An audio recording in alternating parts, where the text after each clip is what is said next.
नमस्कार। आज हम जानेंगे 7वें श्लोक का अर्थ।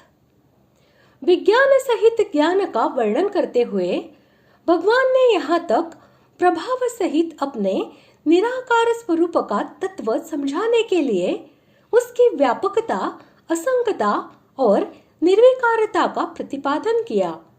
अब अपने भूत भावन स्वरूप का स्पष्टीकरण करते हुए सृष्टि रचनादि कर्मों का तत्व समझाने के लिए पहले 2 श्लोकों द्वारा कल्पों के अंत में सब भूतों का प्रलय और कल्पों के आदि में उनकी उत्पत्ति का प्रकार बतलाते हैं। श्लोक 7वां। सर्वभूतानि कौन्तेय प्रकृतिं यान्ति मामिकाम् कल्पक्षये पुनस्तानि कल्पादौ विसृजाम्यहम्। श्लोक का अर्थ।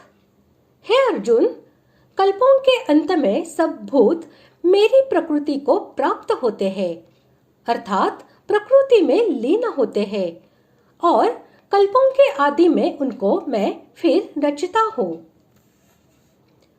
ब्रह्मा के एक दिन को कल्प कहते हैं और उतनी ही बड़ी उनकी रात्रि होती है। इस अहोरात्र के हिसाब से जब ब्रह्मा के 100 वर्ष पूरे होकर ब्रह्मा की आयु समाप्त हो जाती है, उस काल का वाचक यहाँ कल्पक्षय है। वही कल्पों का अंत है। इसी को महाप्रलय भी कहते हैं। शरीर, इंद्रिय, मन, बुद्धि, समस्त भोग वस्तु और वासना स्थान के सहित चराचर प्राणियों का वाचक सर्वभूतानि पद है। समस्त जगत की कारणभूता जो मूल प्रकृति है, जिसे 14वें अध्याय के 3-4 श्लोकों में महत् ब्रह्म कहा है तथा जिसे अव्याकृत या प्रधान भी कहते हैं, उसका वाचक यहाँ प्रकृतिम पद है। वह प्रकृति भगवान की शक्ति है। इसी बात को दिखलाने के लिए उसके साथ मामिकाम यह विशेषण दिया गया है।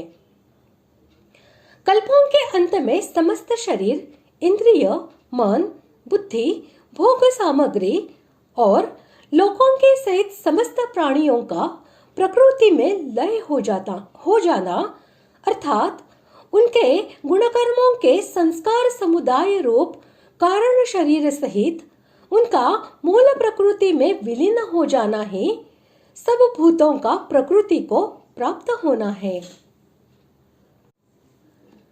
कल्पों का अंत होने के बाद यानी ब्रह्मा के 100 वर्ष के बराबर समय पूरा होने पर जब पुनः जीवों के कर्मों का फल भुगताने के लिए जगत का विस्तार करने की भगवान की इच्छा होती है, उस काल का वाचक कल्पादि शब्द है। इसे महासर्ग का आदि भी कहते हैं। उस समय जो भगवान का सब भूतों के उत्पत्ति के लिए अपने संकल्प के द्वारा हिरण्यगर्भ ब्रह्मा को उनके लोक सहित उत्पन्न कर देना है, यही उनका सब भूतों को रचना है। इस प्रकार आज हमने 7वें श्लोक का अर्थ जान लिया है। अगले भाग में जानते हैं 8वें श्लोक का अर्थ। धन्यवाद।